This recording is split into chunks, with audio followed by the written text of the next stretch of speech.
Hey everyone, welcome back to my channel. ಇವತ್ತು ಒಂದು different ಆಗಿರುವಂತಹ ಟಾಪಿಕ್ ತೊಗೊಂಡು ಬರ್ತಾ ಇದ್ದೀನಿ. ಅದೇನೆಂದರೆ ವಾರ್ಲಿ ಪೇಂಟ್. ಅದಕ್ಕೆ ಬೇಕಾಗಿರುವಂಥ ಒಂದಷ್ಟು ಆರ್ಟ್ಗಳನ್ನ ಕಲೆಕ್ಟ್ ಮಾಡ್ತಾ ಇದ್ದೆ, ಮಾಡಿಬಿಟ್ಟು ಅದನ್ನೇ ಇವತ್ತು ನಾನು ನಿಮ್ಮ ಜೊತೆ ಶೇರ್ ಮಾಡ್ತೀನಿ.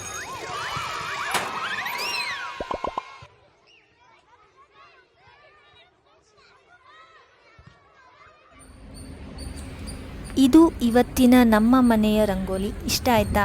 ಇಷ್ಟ ಆಗಿದ್ದರೆ ಎಸ್ ಅಂತ ಕಮೆಂಟಲ್ಲಿ ತಿಳಿಸಿ. ಇವತ್ತು ನಾನು ಮಾಡ್ತಾ ಇರುವಂಥ ವಾರ್ಲಿ ಪೇಂಟಿಂಗ್ನ ನಿಮ್ಮ ಜೊತೆ ಶೇರ್ ಮಾಡ್ಕೊಳ್ತಾ ಇದ್ದೀನಿ. ಇವತ್ತು ಇದನ್ನು ಮಾಡೋದಕ್ಕೆ ಕಾರಣ ಏನು ಅಂದರೆ, ನನ್ನ ಮಗಳು ಏನಾದರೂ ಡ್ರಾಯಿಂಗ್ ಹೇಳ್ಕೊಡು ಅಂತ ತುಂಬ ದಿವಸದಿಂದ ಹೇಳ್ತಾ ಇದ್ಲು. ಸೊ ನಾನು ಅಂದ್ಕೊಂಡು ಏನಾದ್ರು ಒಳ್ಳೇದು ಚೆನ್ನಾಗಿರೋದನ್ನ ಹೇಳ್ಕೊಡೋಣ ಅಂತ. ಅದಕ್ಕಾಗಿ ಈ ವಾರ್ಲಿ ಪೇಂಟಿಂಗ್ನ ನಾನು ಚೂಸ್ ಮಾಡ್ಕೊಂಡಿದ್ದೀನಿ ಇವತ್ತು. ಯಾಕೆಂದರೆ ಇದು ತುಂಬ ಈಸಿಯಾಗಿ ಮಾಡಬಹುದು. ಚಿಕ್ಕ ಮಕ್ಕಳೆಲ್ಲ ಆರಾಮಾಗಿ ಮಾಡ್ಬೋದು. ಇದರಲ್ಲಿ ನಾವು ಜಿಯೋಮೆಟ್ರಿಕಲ್ ಪ್ಯಾಟರ್ನ್ಸ್ ಎಲ್ಲ ಯೂಸ್ ಮಾಡ್ತೀವಿ ಅಲ್ವಾ. ಸೊ ಟ್ರಯಾಂಗಲ್ ಆಗಿರ್ಬೋದು, ಸರ್ಕಲ್ ಆಗಿರಬಹುದು, ಸ್ಟ್ರೇಟ್ ಲೈನ್ ಆಗಿರ್ಬೋದು. ಸೊ ಈ ಥರದ ಪ್ಯಾಟರ್ನ್ಸ್ ಎಲ್ಲ ನಾವು ಯೂಸ್ ಮಾಡ್ಕೊಂಡು ಮಾಡೋದ್ರಿಂದ ಮಕ್ಕಳು ತುಂಬ ಈಸಿಯಾಗಿ ಈ ವಾರ್ಲಿ ಪೇಂಟಿಂಗ್ನ ಮಾಡ್ಬೋದು ಮತ್ತು ನೋಡೋದಕ್ಕೂ ಕೂಡ ಅಷ್ಟೇ ಚೆನ್ನಾಗಿರುತ್ತೆ. ಸೊ ನಾನಿಲ್ಲಿ ಫಸ್ಟು ಪೆನ್ಸಿಲಿಂದ ಬಾರ್ಡ್ರ್ ಮಾಡ್ಕೊಳ್ತಾ ಇದ್ದೀನಿ. ಆ್ಯಂಡ್ ಪೆನ್ಸಿಲಲ್ಲೇ ಈ ಟ್ರಯಾಂಗಲ್ ಪ್ಯಾಟರ್ನ್ಸ್ ಎಲ್ಲ ಮಾಡ್ಕೊಳ್ತಾ ಇದ್ದೀನಿ. ಸೊ ಫಸ್ಟ್ ನಾನು ಮಾಡ್ಕೊಂಡಿದ್ದಿಲ್ಲಿ ಪೆನ್ಸಿಲಲ್ಲಿ ಮಾಡ್ಕೊಂಡಿರೋದು ಕಾಣಿಸ್ತಾ ಇಲ್ಲ. ಸೊ ಹಾಗಾಗಿ ಡೈರೆಕ್ಟ್ ನಾನು ಪೇಂಟಲ್ಲೇ ಸ್ಟಾರ್ಟ್ ಮಾಡ್ತೀನಿ. ಇಲ್ಲಿ ನೀವು ಯಾವುದಾದ್ರೂ ಬ್ರಷನ್ನು ಯೂಸ್ ಮಾಡ್ಕೋಬೋದು. ಇಲ್ಲಿ ನಾನು 0 ಬ್ರಷ್ ಯೂಸ್ ಮಾಡ್ತಾ ಇದ್ದೀನಿ. ನೀವು 1, 2 ಯಾವುದಾದ್ರೂ ಯೂಸ್ ಮಾಡ್ಕೋಬೋದು. ಸೊ ಫಸ್ಟು ನಾನು ಮೇನ್ ಈ ಫಿಗರ್ನ ಡ್ರಾ ಮಾಡ್ಕೊಳ್ತಾ ಇದ್ದೀನಿ. ಮೇಲೆ ಒಂದು ಟ್ರಯಾಂಗಲ್ ಮತ್ತು ಇನ್ವರ್ಟೆಡ್ ಟ್ರಯಾಂಗಲ್, ಅದ್ರ ಮೇಲೆ ಒಂದು ಸರ್ಕಲ್ ಮತ್ತು ಹ್ಯಾಂಡ್ಸ್ ಆ್ಯಂಡ್ ಲೆಗ್ಸ್ ಅಷ್ಟು ಮಾಡ್ಕೊಂಡಿದ್ದೀನಿ. ಸೊ ಇಲ್ಲಿ ನಾವು ಡಿಫ್ರೆನ್ಷಿಯೇಟ್ ಮಾಡುವಾಗ ಮೇಲ್ ಪ್ಯಾಟರ್ನ್ಗೆ ಸರ್ಕಲ್ ಹಿಂದೆ ಒಂದು ಚಿಕ್ಕದಾದಂಥ ಲೈನ್ ಕೊಡ್ತೀವಿ. ಆ್ಯಂಡ್ ಗರ್ಲ್ ಪ್ಯಾಟರ್ನ್ಗೆ ನಾವು ಬಣ್ಣ ಥರ ಹಾಕ್ಬಿಟ್ಟು ಮೇಲೆ 2 ಡಾಟ್. ಮತ್ತು ಇದು ಹೌಸ್, ಮನೇನ ಈ ಥರ ಮಾಡ್ಕೋಬೋದು. ಸ್ಕೇಲ್ ಬಾರ್ಡರ್ ಮಾಡೋಕ್ಕೆ ಮಾತ್ರ ಬಳಸಿ. ಪೂರ್ತಿ ಆರ್ಟ್ ಇದು ಫ್ರೀ ಹ್ಯಾಂಡ್ ಆಗಿರಬೇಕು. ಈ ವಾರ್ಲಿ ಪೇಂಟಿಂಗ್ನ ನೀವು ಈಸಿಯಾಗಿ ಕಲ್ತ್ಕೊಂಡು ನಿಮ್ಮ ಮಕ್ಕಳಿಗೆಲ್ಲ ಕೂಡ ಆರಾಮಾಗಿ ಕಲಿಸ್ಕೊಡ್ಬಹುದು.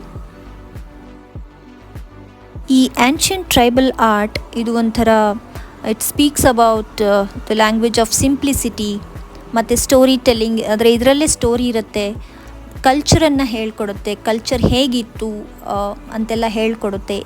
ಈ ವಾರ್ಲಿ ಪೇಂಟಿಂಗ್ ಥ್ರೂ ನಾವು ಸ್ಟೋರಿನ ಹೇಳಬಹುದು. ಈ ಮೋನೋಕ್ರೋಮ್ ಫಿಗರ್ಸ್ ಎಲ್ಲ ಎಷ್ಟು ಚೆನ್ನಾಗಿರುತ್ತೆ ಅಂತ ಅಂದರೆ, ಇದರಲ್ಲೇ ನಾವು ಡಾನ್ಸ್ ಮಾಡೋದನ್ನು ತೋರಿಸ್ಬಹುದು, ಫಾರ್ಮಿಂಗ್ ಮಾಡೋದನ್ನು ತೋರಿಸ್ಬಹುದು, ಹಂಟಿಂಗ್ ಮಾಡೋದನ್ನು ತೋರಿಸ್ಬಹುದು. ಇದೆಲ್ಲನೂ ತೋರಿಸೋದು ಈ ಒಂದಷ್ಟು ಜಿಯೋಮೆಟ್ರಿಕಲ್ ಪ್ಯಾಟರ್ನ್ಸ್ ಥ್ರೂನೇ ನಾವು ತೋರಿಸ್ಬಹುದು. ಸೊ ಇದು ಕಲಿಯೋದಕ್ಕೆ ತುಂಬಾ ಚೆನ್ನಾಗಿರುತ್ತೆ, ಮಕ್ಕಳಿಗಂತೂ ತುಂಬಾ ಚೆನ್ನಾಗಿರುತ್ತೆ. ಅದಕ್ಕೆ ನನಗೆ ಈ ಟ್ರೆಡಿಷ್ನಲ್ ಆರ್ಟ್ ಫಾರ್ಮ್ಸ್ ಆಗಿರ್ಬೋದು, ಟ್ರೆಡಿಷ್ನಲ್ ರೆಸಿಪೀಸ್ ಆಗಿರ್ಬೋದು ತುಂಬ ಇಷ್ಟ ಆಗುತ್ತೆ.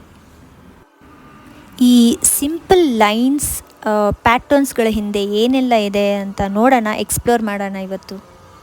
ಈ ವಾರ್ಲಿ ಆರ್ಟ್ ಅನ್ನೋದು ಒಂದು ಮಹಾರಾಷ್ಟ್ರದ ಒಂದು ಟ್ರೈಬಲ್ ಆರ್ಟ್.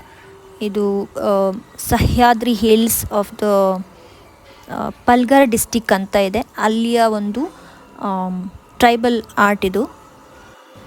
ಹಳೆ ಕಾಲದಲ್ಲಿ ಇದನ್ನು ಈ ಮಡ್ ವಾಲ್ಗಳ ಮೇಲೆ, ಅಂದರೆ ಮಣ್ಣಿಂದ ಮಾಡಿರುವಂಥ ಮನೆಗಳ ಮೇಲೆ ರೈಸ್ ಪೇಸ್ಟ್ ಮತ್ತು ಬಂಬೂ ಸ್ಟಿಕ್ ಅದನ್ನು ಬ್ರಷ್ ಥರ ಯೂಸ್ ಮಾಡಿಕೊಂಡು ಈ ಒಂದು ಆರ್ಟನ್ನು ಮಾಡ್ತಾಯಿದ್ರಂತೆ. ಈ ಬ್ಯಾಕ್ಗ್ರೌಂಡ್ ಕಲರು ಒಂದು ಕೆಂಪು ಮಣ್ಣಿನ ಒಂದು ಕಲರ್ ಇರ್ತಾಯಿತ್ತು ಆಗಿನ ಕಾಲದಲ್ಲಿ. ಮತ್ತು ಅದ್ರ ಮೇಲೆ ವೈಟ್ ರೈಸ್ ಪೇಸ್ಟನ್ನು ಅವರು ಯೂಸ್ ಮಾಡೋದ್ರಿಂದ ರೆಡ್ ಮೇಲೆ ವೈಟ್ ತುಂಬ ಚೆನ್ನಾಗಿ ಒಂದು ಕಾಂಟ್ರಾಸ್ಟ್ ಕೊಡುವಂಥ ಕಲರ್ ಆಗಿರ್ತಾಯಿತ್ತು. ಈ ಜಿಯೋಮೆಟ್ರಿಕ್ ಪ್ಯಾಟರ್ನ್ಸ್ ಏನು ಯೂಸ್ ಮಾಡ್ತಾ ಇದ್ದಾರೆ ಅದು ಡೆಕೋರೇಟಿವ್ ಮಾತ್ರ ಅಲ್ಲ, ಅದು ಸಿಂಬಾಲಿಕ್ ಆಗಿ ಕೂಡ ಇದೆ. ಅಂದರೆ ಸರ್ಕಲ್ ಏನು ಹೇಳುತ್ತೆ ಅಂದರೆ the sun and the moon ಈ ಥರದ್ದು ಹೇಳುತ್ತೆ. ಟ್ರಯಾಂಗಲ್ ಅಂದರೆ ಮೌಂಟೇನ್ಸ್, ಟ್ರೀಸ್ ಆ ಥರದ್ದನ್ನು ಸಿಂಬಲೈಸ್ ಮಾಡುತ್ತೆ. ಆ್ಯಂಡ್ ದ ಸ್ಕ್ವೇರ್ ಏನು ಹೇಳುತ್ತೆ ಅಂದರೆ sacred closure or centre of rituals ಅಂತ ಹೇಳ್ಬೋದು. ಇದು main theme of Warli art ಅಂದರೆ ಹಾರ್ಮನಿ ವಿತ್ ನೇಚರ್, ನಿಸರ್ಗದ ಜೊತೆ ಮನುಷ್ಯನ ಒಡನಾಟ ಹೇಗಿತ್ತು ಅನ್ನೋದನ್ನು ಈ ವಾರ್ಲಿ ಆರ್ಟ್ ನಮಗೆ ಹೇಳ್ಕೊಡುತ್ತೆ. ಈ ಆರ್ಟನ್ನು ಮುಂಚೆ ಎಲ್ಲ ಮದುವೆ ಸಮಾರಂಭಗಳಲ್ಲಿ ಆಗಿರಬಹುದು, ಹಬ್ಬಗಳಲ್ಲಿ ಆಗಿರಬಹುದು, ಹಾರ್ವೆಸ್ಟಿಂಗ್ ಟೈಮಲ್ಲಿ ಆಗಿರಬಹುದು, ಈ ಥರದ ಆರ್ಟನ್ನು ಮಾಡ್ತಾಯಿದ್ರು. ಬಟ್ ಈಗಲೂ ಕೂಡ ಇದನ್ನು ನಾವು ಮನೆಗಳ ಗೋಡೆಗಳ ಮೇಲೆ ಮಾಡಿದರೆ ತುಂಬಾ ಚೆನ್ನಾಗಿರುತ್ತೆ. ಒಂದು ಕ್ಯಾನ್ವಾಸ್ ಮೇಲೆ ಮಾಡಬಹುದು, ಮಡಿಕೆಗಳ ಮೇಲೆ ಮಾಡಬಹುದು. ಈ ಕೇರುವ ಮರ, ನಮ್ಮ ಸೈಡು ಉತ್ತರ ಕರ್ನಾಟಕ ಸೈಡು ನಾವು ಹೇಳ್ತೀವಿ ಮರ ಅಂತ, ಕೇರೋ ಮರ, ಅದ್ರ ಮೇಲೆ ಕೂಡ ಇದನ್ನು ಆರ್ಟನ್ನು ಮಾಡಿ ಗೋಡೆ ಮೇಲೆ ಹಾಕಿದರೆ ಕೂತ್ರೆ ತುಂಬ ಚೆನ್ನಾಗಿರುತ್ತೆ. ಇಲ್ಲಿ ನಾನು ಮಾಡಿರುವಂಥದ್ದು very basic human figures, basic sun, ಆಮೇಲೆ ಪಕ್ಷಿಯಾಗಿರಬಹುದು, ಪ್ರಾಣಿಗಳಾಗಿರಬಹುದು, ಇದೆಲ್ಲವೂ ಕೂಡ ಒಂಥರ ಬೇಸಿಕ್ ಪ್ಯಾಟರ್ನ್ಸ್. ಇದರಲ್ಲಿ ಒಂದು ಟರ್ಪಾ ಡ್ಯಾನ್ಸ್ ಅಂತ ಬರುತ್ತೆ, ಅದು ಯುನಿಟಿ ಆ್ಯಂಡ್ ಕಮ್ಯುನಿಟಿ ಅನ್ನುವಂಥದ್ದನ್ನು ಸಿಂಬಲೈಸ್ ಮಾಡುತ್ತೆ. ಅದು ಕೂಡ ತುಂಬಾ ಚೆನ್ನಾಗಿರುತ್ತೆ. ಲಾಸ್ಟಲ್ಲಿ ಈ ಬಾರ್ಡರ್ ಮಾಡೋದನ್ನ ಮರಿಬಾರ್ದು, ಯಾಕೆಂದರೆ ಈ ಬಾರ್ಡರ್ ನೀವು ಯಾವ ಥರನಾದರೂ ಮಾಡ್ಬೋದು. ಲೈಕ್ ಸರ್ಕಲ್ಸ್ ಮಾಡ್ಬೋದು, ಚಕ್ಲಿ ಥರ ಮಾಡ್ಬೋದು. ನಾನಿಲ್ಲಿ ಟ್ರಯಾಂಗಲ್ಸ್ ಎಲ್ಲ ಮಾಡಿಕೊಂಡು ಅದ್ರ ಒಳಗಡೆ ಫಿಲ್ ಮಾಡಿ ಮೇಲೆ ಲೈನ್ಸ್ ಮತ್ತು ಡಾಟ್ಸ್ನ ಕೊಟ್ಟಿದ್ದೀನಿ. ನೀವು ಯಾವ ರೀತಿಯಾದರೂ ಮಾಡ್ಬೋದು. ಇದರಲ್ಲಿ ಬೇರೆ ಬೇರೆ ವೆರೈಟೀಸ್ ಇದೆ. ವೇವ್ಸ್ ಥರ ಮಾಡಿಬಿಟ್ಟು ಡಾಟ್ಸ್ ಕೊಡ್ಬೋದು, ಅದೂ ಚೆನ್ನಾಗಿರುತ್ತೆ. ಮತ್ತು different types of border designs ಇದೆ. ಆಮೇಲೆ ಈ ವಾರ್ಲಿ ಪೇಂಟಿಂಗ್ ಅಥವಾ ಆರ್ಟನ್ನು ಪೇಂಟ್ ಯೂಸ್ ಮಾಡಿಕೊಂಡೇ ಮಾಡಬೇಕು ಅಂತ ಏನಿಲ್ಲ. ನೀವು ಸ್ಕೆಚ್ ಪೆನ್ ಯೂಸ್ ಮಾಡಬಹುದು ಅಥವಾ ನ್ಯಾಚುರಲ್ ಕಲರ್ಸ್ ಯೂಸ್ ಮಾಡ್ಕೋಬಹುದು. ಇವಾಗಂತೂ ಈ ವಾರ್ಲಿ ಆರ್ಟನ್ನು ನೀವು ತುಂಬ ಹೆಚ್ಚಾಗಿ ಯೂಸ್ ಮಾಡೋದನ್ನ ನೋಡಬಹುದು. ಸ್ಯಾರಿ ಮೇಲೆ ಮಾಡಿರ್ತಾರೆ, ಕ್ಯಾನ್ವಾಸ್ ಮೇಲೆ ಮಾಡ್ತಾರೆ, ಹೋಮ್ ಡೆಕೋರ್ ಥರ ಯೂಸ್ ಮಾಡ್ತಾರೆ, ಮತ್ತು ಪಬ್ಲಿಕ್ ವಾಲ್ಸ್ ಮೇಲೇನೂ ನೀವು ನೋಡಿರಬಹುದು. ಆ್ಯಂಡ್ ಕಾರ್ಪೊರೇಟ್ ಬ್ರ್ಯಾಂಡಿಂಗ್ ಅಲ್ಲೂ ಕೂಡ ಇದನ್ನು ತುಂಬ ವೈಡಾಗಿ ಯೂಸ್ ಮಾಡ್ತಾರೆ. ಫ್ಯಾಷನ್ ಡಿಸೈನಿಂಗ್ ಮತ್ತು ಇಂಟೀರಿಯರ್ ಡೆಕೋರೇಟರ್ಸ್ ಅಂತೂ ಇದನ್ನು ತುಂಬಾ ಯೂಸ್ ಮಾಡ್ತಾರೆ. ಆ್ಯಂಡ್ ಅಷ್ಟೇ ಚೆನ್ನಾಗಿ ಕಾಣಿಸುತ್ತೆ ಕೂಡ. ಸೊ ಈ ನನ್ನ ವಾರ್ಲಿ ಆರ್ಟ್ ಆಲ್ಮೋಸ್ಟ್ ಕಂಪ್ಲೀಟ್ ಆಯಿತು. ಇದನ್ನು ನೀವು ಪಾಸ್ ಮಾಡಿಕೊಂಡು ನೋಡ್ಕೋಬಹುದು.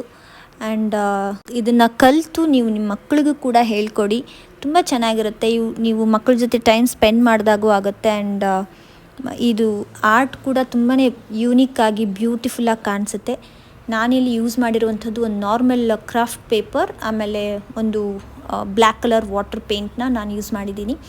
ನೀವು ಇದನ್ನು ಸ್ಕೆಚ್ ಪೆನ್ ಯೂಸ್ ಮಾಡಿಕೊಂಡು ಕೂಡ ಮಾಡ್ಬೋದು. ಇದಾಗಿತ್ತು ಇವತ್ತಿನ ನನ್ನ ವ್ಲಾಗ್.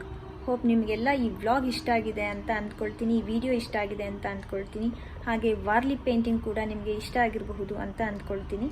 ಇಷ್ಟ ಆಗಿದ್ದರೆ ಶೇರ್ ಮಾಡಿ ಆ್ಯಂಡ್ ವಿಡಿಯೋನ ಲೈಕ್ ಮಾಡಿ, ಚಾನಲ್ನ ಸಬ್ಸ್ಕ್ರೈಬ್ ಮಾಡಿ ಅಂತ ಹೇಳ್ತಾ ಇವತ್ತಿನ ವ್ಲಾಗ್ನ ಮುಗಿಸ್ತಾ ಇದ್ದೀನಿ. ಮುಂದಿನ ವಿಡಿಯೋಂದಿಗೆ ಮತ್ತೆ ಸಿಗ್ತೀನಿ. ಅಲ್ಲಿವರೆಗೂ ಟೇಕ್ ಕೇರ್ ಆ್ಯಂಡ್ ಬಾಯ್.